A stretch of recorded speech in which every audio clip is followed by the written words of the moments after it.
Next one, 8.35. In the estimation of sulfur of carriers method, 0.468 grams of an organic compound afforded 0.668 grams of barium sulfate. Find out the percentage of sulfur in the given compound.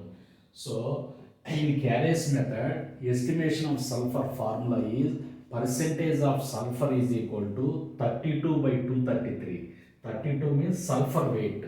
233 means barium sulfate weight, molecular weight. So 32 by 233 into weight of BaSO4 by WOC into 100. WOC means weight of organic compound. So 32 by 233, weight of barium sulfate is 0.668. 0.668 by WOC, weight of organic compound 0.468 into 100. So we calculating, we get nearly 19.6% answer. Thank you. Please subscribe.